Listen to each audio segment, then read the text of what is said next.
Assalamualaikum warahmatullahi wabarakatuh. Pada kesempatan kali ini untuk mata kuliah metodologi penelitian di perkuliahan online kali ini kita akan membahas tentang aplikasi metode kualitatif dalam penelitian keperawatan dan pencarian literatur. Nanti di pertengahan perkuliahan akan ada kuis.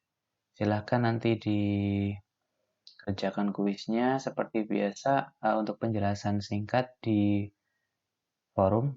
Kemudian untuk penjelasan lengkapnya bisa di-upload di kantung kuis. Dan nanti untuk submitnya paling saya berikan waktu sekitar 7 hari.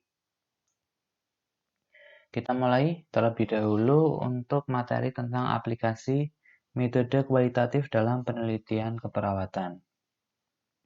Saya tidak akan membahas kembali terkait dengan apa itu penelitian kualitatif, tetapi ini langsung bagaimana metode kualitatif ini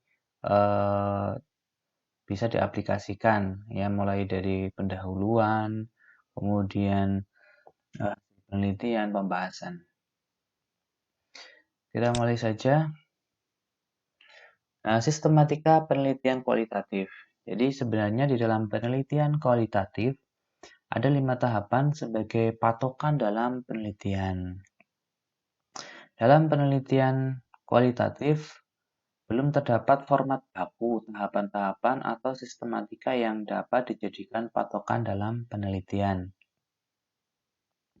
Ini karena penelitian kualitatif terkait dengan salah satu karakteristik dari penelitian kualitatif itu sendiri, yaitu fleksibel. Sehingga dengan kefleksibelannya, jalan penelitian berubah-ubah sesuai dengan kondisi yang ada.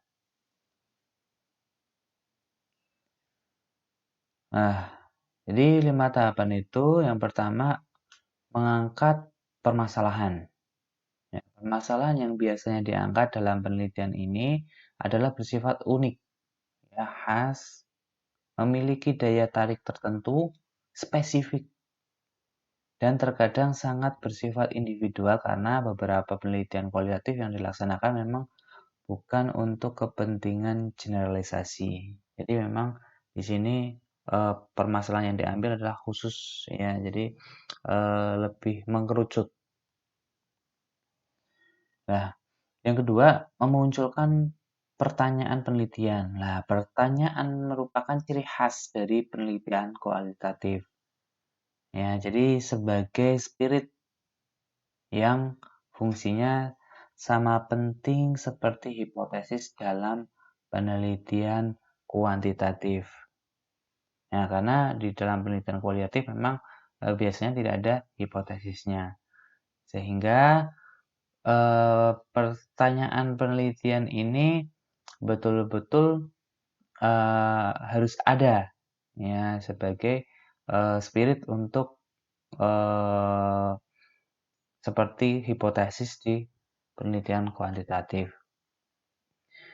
Yang ketiga, mengumpulkan data yang relevan. Nah, data dalam penelitian kualitatif pada umumnya berupa kumpulan kata, ya, kalimat, ya, pernyataan atau uraian yang mendalam. Makanya di dalam penelitian kualitatif ini pertanyaannya adalah pertanyaan terbuka, sehingga seorang responden bisa menguraikan secara mendalam terkait dengan pertanyaan yang sudah kita berikan.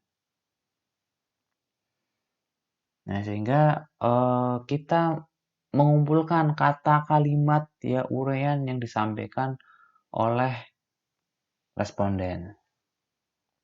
Yang keempat, yaitu melakukan analisa data. Nah, analisis data ini merupakan langkah berikutnya setelah data relevan diperoleh. Dan yang terakhir adalah menjawab pertanyaan penelitian. Nah, tahap ini adalah tahap yang paling akhir, ya, dalam penelitian kualitatif.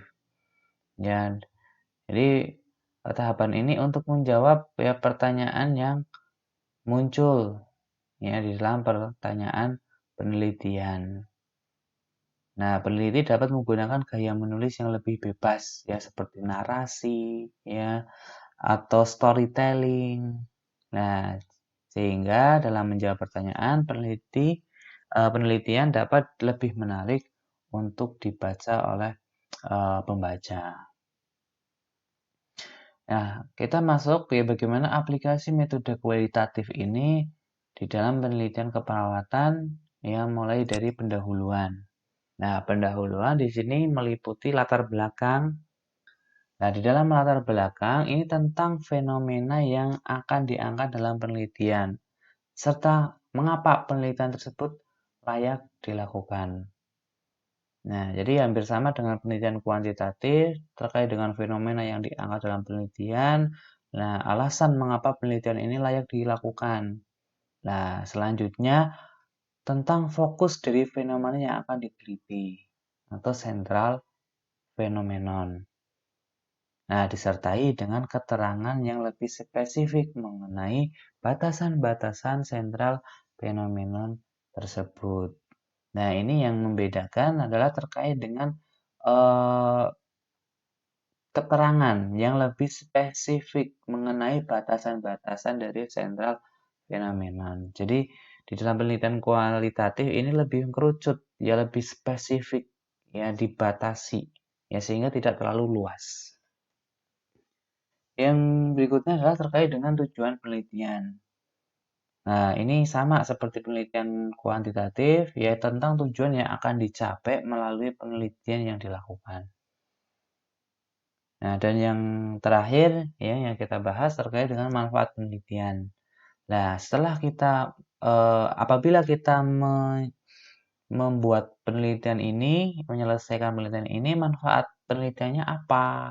Apabila kita menyelesaikan atau melakukan penelitian, nah di sini manfaat yang akan diperoleh dari penelitian yang dilakukan ini harus jelas. Ya.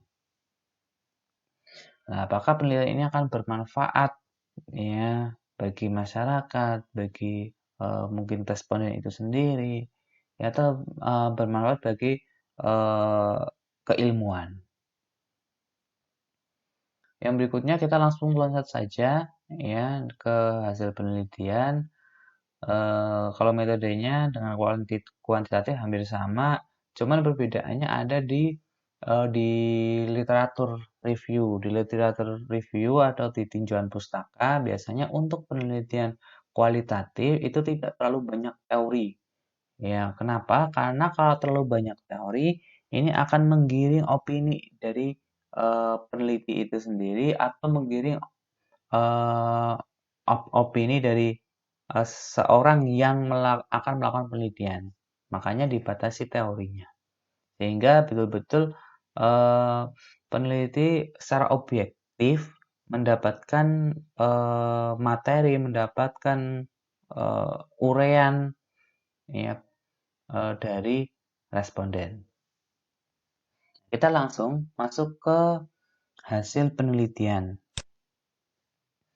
Nah, di hasil penelitian ini meliputi tahapan penelitian. Jadi tahapan-tahapan penelitian dari awal hingga akhir. Ya, selain itu juga dicantumkan kegiatan pengambilan data seperti jadwal wawancaranya, kemudian atau observasinya yang telah dilakukan ataupun yang akan dilakukan kepada responden. Yang kedua adalah hasil penelitian. Nah, hasil penelitian yang dikaitkan dengan temuan di lapangan dan pertanyaan penelitian yang diajukan pada bab awal. Jadi, pertanyaan-pertanyaan yang sudah kita persiapkan ya untuk ditanyakan ke responden. Nah, itu hasil temuannya apa saja? Ya, karena pada penelitian kualitatif, hasil penelitian ini yang akan dibaca ya sehingga hasil penelitian itu betul-betul harus secara komplit ya apa yang sudah disampaikan oleh eh, responden. Nah, tetapi tidak per kata kita tuangkan, ya. Tapi kita bisa juga meringkas dan menyimpulkan, ya, dari semua uraian yang dijelaskan oleh uh, responden. Nah, kemudian yang berikutnya adalah terkait dengan pembahasan dan diskusi. Lah, pembahasan ini berisi tentang pembahasan atau diskusi mengenai hasil penelitian yang diperoleh. Nah, bagaimana keterkaitan penelitian dengan teori yang sudah ada, serta bagaimana peneliti menjelaskan hasil temuannya ini menjadi sangat penting dalam penelitian kualitatif.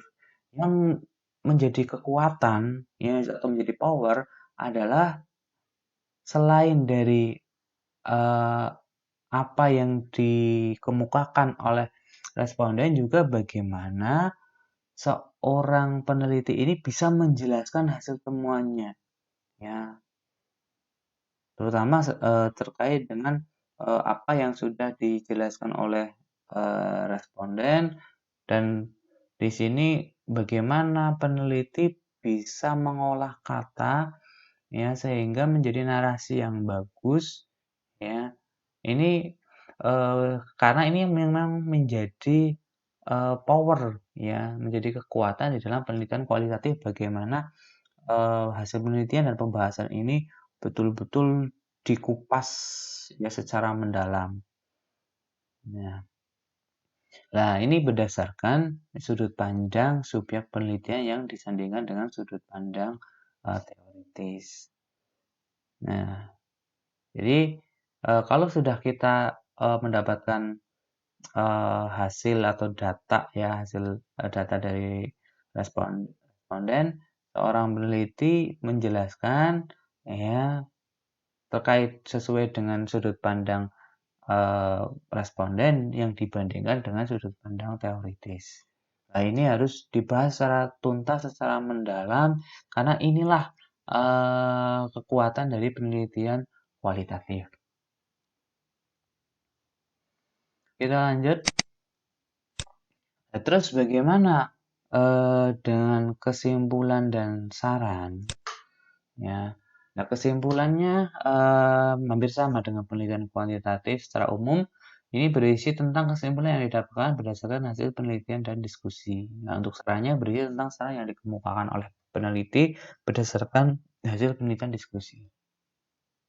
Perlu diingat, penelitian kualitatif ini memang sebaiknya, ya, diambil, ya, oleh orang-orang atau oleh orang atau peneliti yang mereka mampu untuk merangkai kata, ya, untuk menganalisis sesuatu, ya, menganalisis data, ya, yang dinarasikan, ya, dan di situ bagaimana dia bisa membandingkan antara antara hasil penelitian atau data dari responden, ya, yang disandingkan dengan teori. Nah, bagaimana dia menjelaskannya? Ini yang menjadi kekuatan. Ya, tapi kalau dari kami menyarankan apabila mahasiswa kurang bisa mengolah kata, ya, kurang bisa menarasikan, ya, terus kurang bisa menganalisis, ya, membandingkan bagaimana merangkai katanya, bagaimana menguraikannya. Apabila tidak terlalu bisa, maka sebaiknya kami sarankan untuk masuk ke penelitian kuantitatif saja. Ya, karena memang core-nya, kekuatannya, intinya dalam penelitian kualitatif ini bagaimana menarasikan hasil penelitian. Ya, itu saja untuk aplikasi metode kualitatif dalam penelitian keperawatan. Ya, kita lanjutkan. Yang berikutnya adalah terkait dengan pencarian literatur. Nah, apa itu literatur? Literatur adalah bahan bacaan yang digunakan dalam berbagai aktivitas, baik secara intelektual maupun secara rekreasi saja. Nah, bahan rujukan umum atau referensi source ini disebut juga koleksi referensi. Nah, Di dalam pengertian ya yang dikemukakan oleh American Library Association Glossary of Library Terms, ini disebutkan ada 2 definisi untuk bahan rujukan. Yaitu yang pertama adalah sebuah buku yang disusun dan diolah sedemikian rupa untuk digunakan sebagai sumber ya, menemukan informasi tertentu dan tidak untuk dibaca secara keseluruhan. Yang kedua adalah sebuah buku yang penggunaannya terbatas dalam gedung perpustakaan. Ini yang disebut dengan bahan rujukan.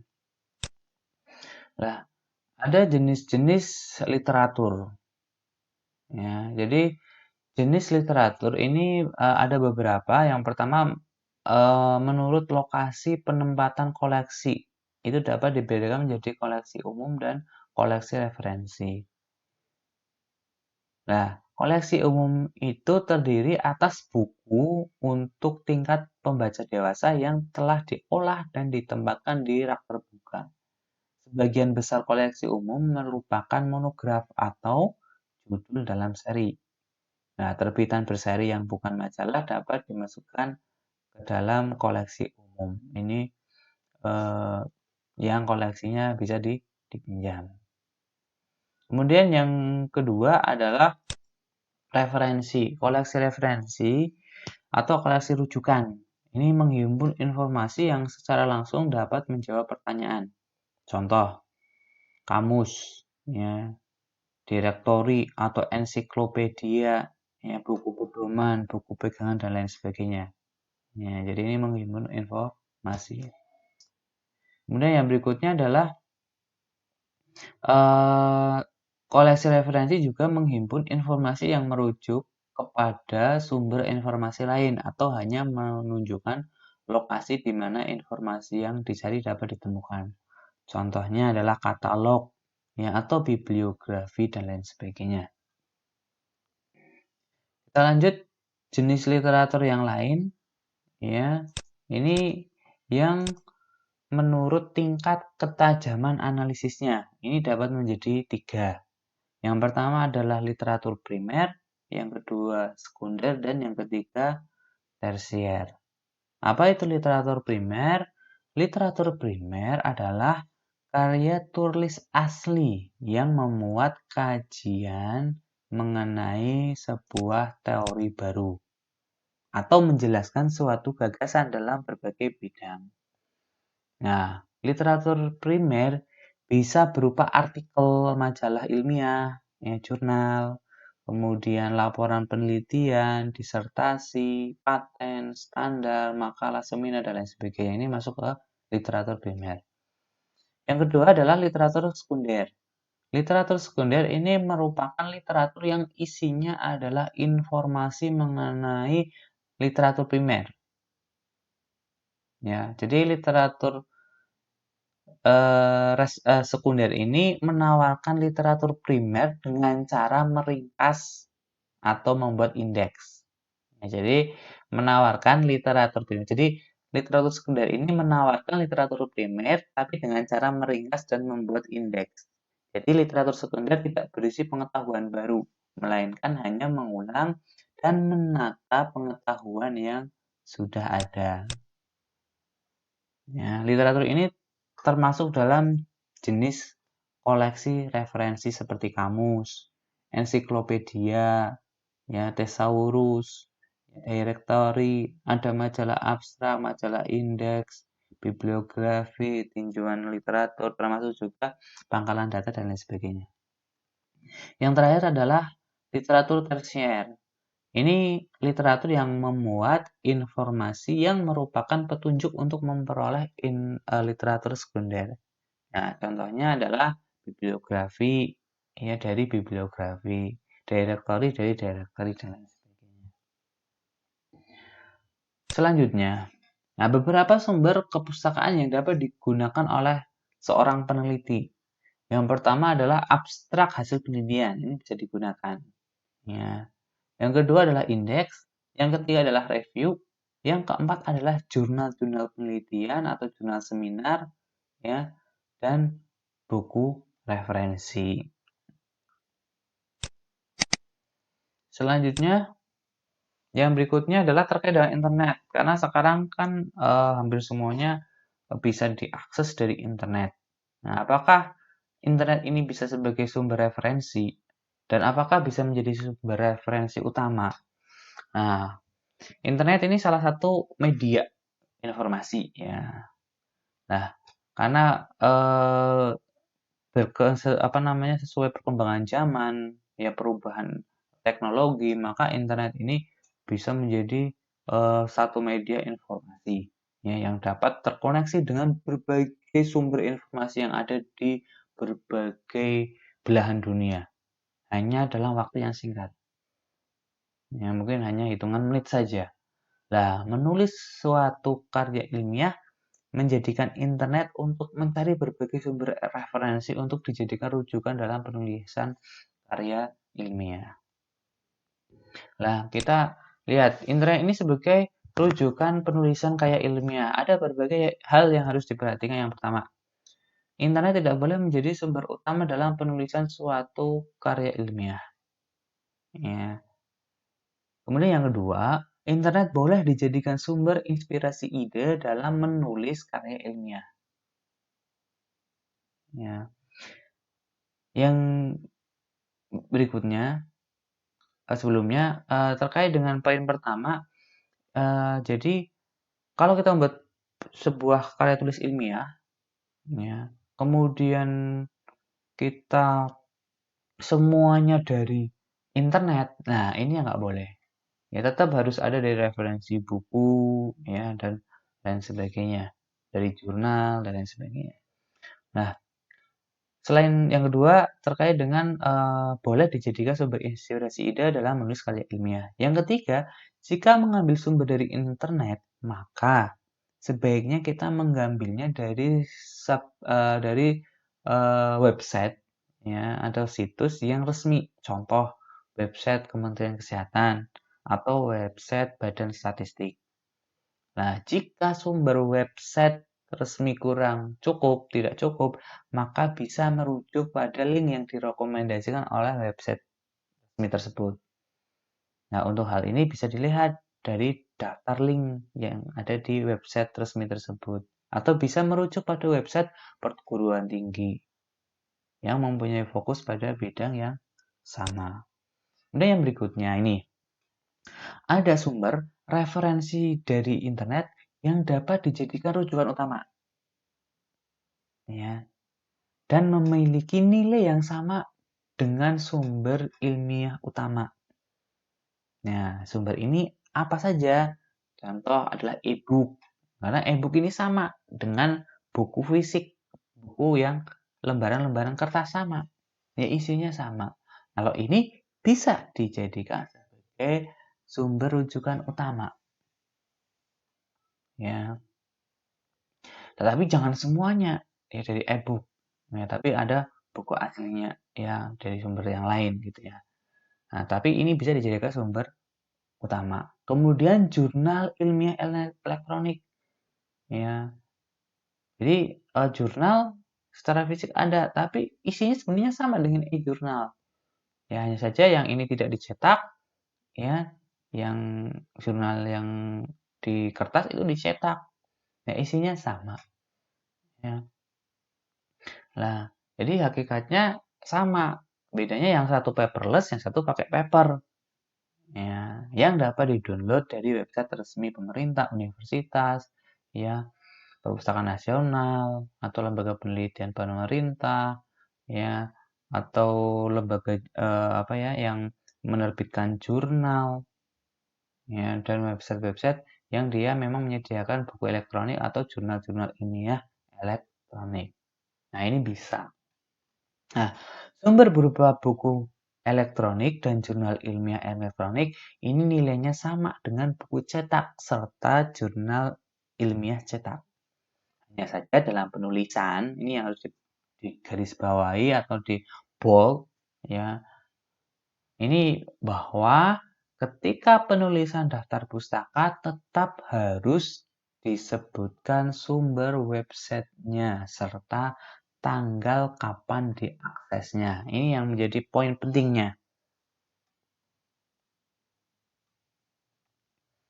Oke, kita lanjut. Nah, kemudian bagaimana cara sitasi? Ya, untuk cara sitasi adalah cara kita memberitahu pembaca bahwa bagian-bagian tertentu dari tulisan kita berasal dari sumber yang ditulis oleh penulis lain.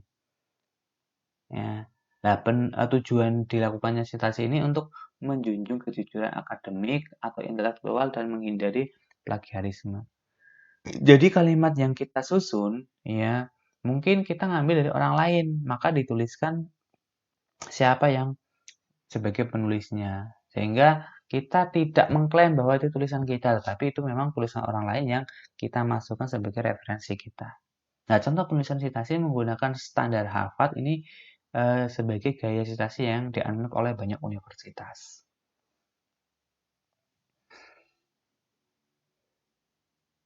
Oke. Selanjutnya terkait contoh petunjuk melakukan sitasi standar Harvard. Yang pertama, penulis tunggal. Contoh, ya nama penulis, misalkan Ricardus Eko Indrajit tahun 2013. Maka ketika kita menuliskan, jika di awal kalimat, ya maka Indrajit dalam kurung 2013. Nah, mengungkapkan bahwa bla bla bla bla. Kalau di tengah kalimat, hal ini juga diperlukan oleh Indrajit dalam kurung 2013 yang mengungkapkan bahwa. Atau kalau di akhir kalimat, bla bla bla bla dalam kurung Indrajit, 2013 tutup kurung. Ini harus diperhatikan ya. Nah, bagaimana kalau dua orang? Dua orang tinggal ini yang membedakan nanti ya, harus dipahami betul. Kalau dua orang, kalau di awal kalimat, ya kalau misalkan Indrajit dan Santosa, ya mengungkapkan bahwa, maka Indrajit dan Santosa dalam kurung 2013 mengungkapkan bahwa ini kata dan, ya ini harus ditulis kata dan, tidak boleh dengan simbol. Kalau di tengah kalimat juga sama, tetapi kalau di akhir kalimat ini biasanya itu pakai simbol, biasanya seperti itu. Ya, kalau di dalam tutup kurung, kalau di luar kurung itu pakai dan, tapi kalau di dalam kurung pakainya simbol. Ya, ini memang biasanya dilakukan seperti itu. Nah, kemudian kalau lebih dari dua orang ini biasanya pakainya at all. Ya, pakainya. Atau pakainya kalau di Indonesia dan kawan-kawan. Nah, yang terakhir adalah terkait dengan plagiarisme. Apa itu plagiarisme? Adalah suatu pembuatan menjiplak ide, gagasan, atau karya orang lain. Ya, tanpa menyebutkan sumbernya hingga menimbulkan asumsi yang salah atau keliru mengenai muasal dari suatu ide. Nah, ini tidak akan saya bahas panjang lebar, silahkan dibaca sendiri. Ini yang menjadi tugas. Ya, yang menjadi tugas adalah silahkan kalian jawab terkait dengan jenis plagiat, ya jenis-jenis plagiat, ya atau jenis-jenis plagiarisme. Oke, kalau di